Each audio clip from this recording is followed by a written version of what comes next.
Исәнмесез. Милләт ихтияҗы.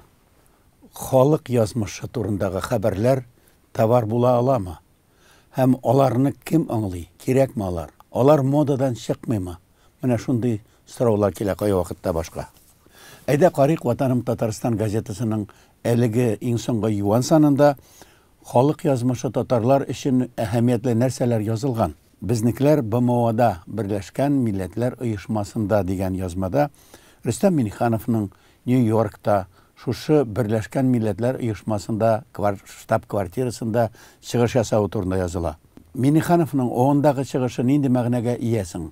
Менә шул турыда аңлатучы, язучы даирәләр бик аз булды. Хәтта матбугатта, интернетта да тәфсилләп аңлату хәзергә юк. Ә бит татар халкы тарихында, татар милләтенең мәркәзе булган Татарстанда Нью-Йоркка барган һәм рәсми рәвештә онда чыгыш ясаган кеше булмаган моңа кадәр.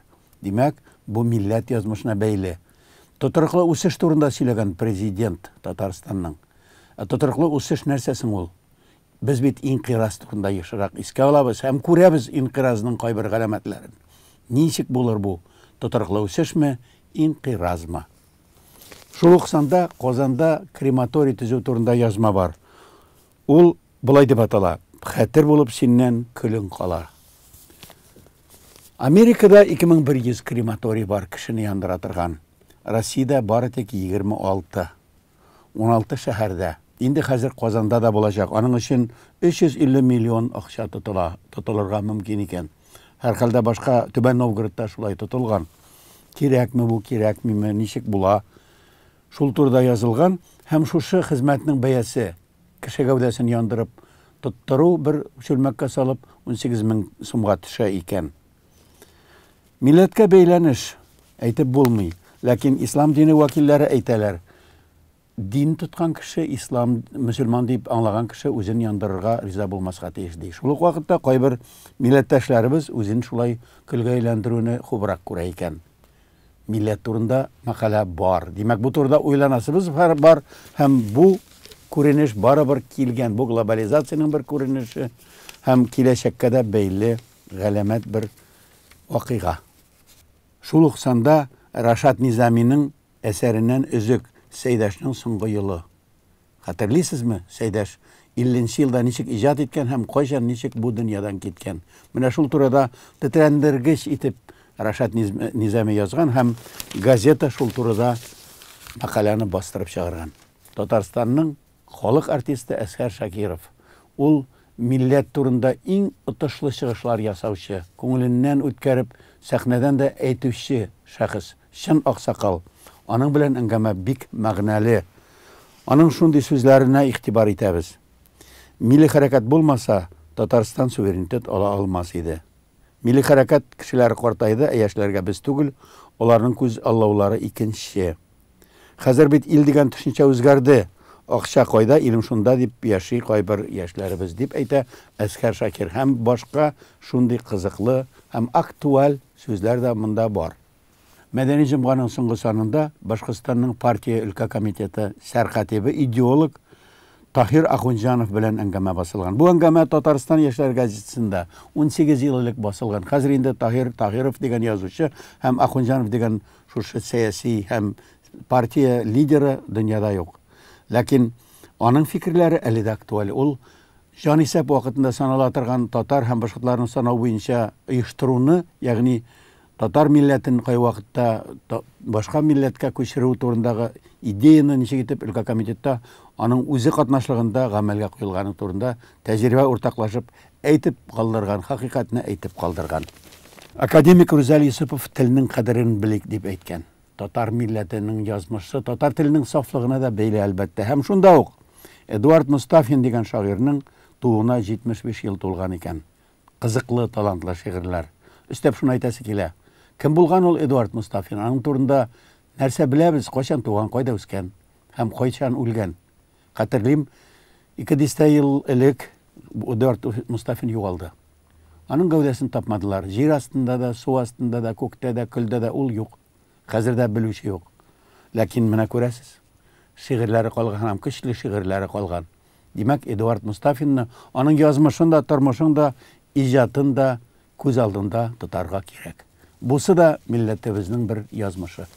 Җидегәнчелек дигән күренеш бар. 30-нчы елларда иң талантлы шагыйрьләрне, язучыларны төрмәгә утыртканнар, йөрткәннәр. Башкортстанга барып, Габдрахман Минский, Гадел Кутуй дуслары белән сөйләшкәннәр. Әйдәгез бергә аралашабыз. Бу 26-нчы елларда, 27-нче елларда ук әйткәннәр, бер-беребезгә ярдәм итик. Ул вакытта Язучылар союзы булмаган һәм менә шуларны берничә елдан соң гаепләгәннәр милләтчеләр төркеме дип. Алар 6 кеше булган, ләкин аларны җидегән дип әйткәннәр. Әмирханинеки шушы тарих турында сөйли һәм бу бик гыйбрәтле, бик тансык, бик көчле интервью һәм язма. Казанда яшәүче Павел Шмаков, татар телен яклаучы бердән-бер директор. Павел Шмаков белән әңгәмә гаделсезлеккә каршы чыгу мөһим дип атала. Бар шул хәтердә сакланырга лаеклы шәхесләр һәм онытыла башлаган шундый затлы кешеләр. Татар иҗтимагый үзәгенең иң беренче җитәкчесе һәм аны оештыручы Марат Мулюков. Ул 1997 елда дөньядан китте. Ләкин ул суверенитетны алу хәрәкәтен ул башлап җибәрде. Милләт хезмәтчесе дигән мәкаләне Әгъзәм Фәйзәррахманов шулай ук тәҗрибәле аксакалыбыз язган. Димәк, татар милләте турында без уйлыйбыз икән, Марат Мулюков турында да уйларга тиешбез. Аның исемендәге урам да, һәйкәл дә юк, һәм аның да язмышын, гамәлләрен һәм ул оештырган милли хәрәкәтнең хәзерге хәлен дә уйларга, онытмаска кирәктер. Безнең гәзит, кыю гәзит, әлбәттә бәйсез гәзит, аның язмалары уйландыра һәм ул әлбәттә җайлы гына фикерләр әйтми, хакимият чыдый әле. Мөхәррир сүзе Илфат Фәйзәррахмановның нәфрәт исе эшсез үтүктән дә аңкыйсыман. Шундый гыйбрәтле фикер бу. Хәзер чыннан да социаль тигезсезлек, милләтләр арасындагы нинди дә дисбаланс буламы, авыл белән шәһәрме, өстәгеләр белән астагылармы, һәм әти белән ул, бәлки туганнар арасында килеп чыга торган каршылыклармы, алар күренә. Нәфрәткә әзерлек һәм түземсезлек, сабырсызлык күренә. Димәк, шуңа күрә безнең милләтебез сабырлыкка чакырган. Менә шушы тема актуаль булып бара. Безнең гәзит менә шул кискен темалар турында язган һәм шушы санда шушы мәсьәләгә караган башка мәкаләләр дә бар. Мәсәлән, Барс Медиа корпорациясендә булган хәлләр, ни өчендер анда аңлашу югалган һәм анда ниндидер үзгәрешләр кичерә шушы корпорация, ни өчендер билгеле артистлар куылган дип укыйбыз, ишетәбез. Менә шул турыда безнең гәзиттә дә язылган, башка гәзитләрдә дә мондай язма бар. Менә шул вакытта инде менә шушы нәфрәт исе, аңлашылмаусызлык исе булмасын иде һәм нинди дә булса аерым кешеләрнең эшкә күтәрелүе, икенчеләрнең тапталып китүенә игътибар һәм аңлап хәрәкәт итү кирәктер. Шуңа күрә бу газетта милли укытучы булып хезмәт итә. Ни өчен ахырда Ерек мәйданында күрсәтәбез? Ул иң зур тиражлы газетләрнең берсе. 30-40 мең тиражчы, анда да әлбәттә милләт язмышы турында язмалар бар. Сез актарып карагыз әле менә беренче битне, икенче битне, кичкенә мәкаләләр. Шул ук әйберләр алар, акыллы фикерләр һәм милләт турында да язмалар, ләкин алар кыска, гади, хәтта шул ук Барс Медиа җырчылары хандагы аңлашылмаучылык турында да язмалар бар. Әлбәттә, Ерек мәйданы газетасында файдалы киңәшләр, көнкүрештә кирәкле булган киңәшләрдә басылган, шуларның берсе бигрәк тә игътибарны җәлеп итә. Кызып китүчән кеше гипертоникка әйләнә. Мәкаләнең үзендә кызган кеше, ярсый торган кеше гипертоникка гына әйләнми, гомумән бу дөньядан китәргә дә мөмкин дип әйтелә һәм киңәшләр бирелә. Чыннан да тормыш катлаулы, дөнья кыен, нужалар күп, каршылыклар күп, хәтта әти белән кыз, ана белән ул арасында да каршылык булырга мөмкин. Бер милләт кешеләр арасында, төрле милләт кешеләр арасында да, түрәләр белән астагылар, байлар белән ярлылар арасында да булырга мөмкин. Ләкин дөрес әйтәдер ул табиблар, кызып китәргә кирәкми. Ул вакытта гомер өзелергә мөмкин. Ярсырга кирәкми. Аңлашырга кирәк, тыныч кына уйларга кирәк, бу дөньяга карап, булган гомерне карап, сокланып яшәргә кирәк. Хәзергә сау булыгыз.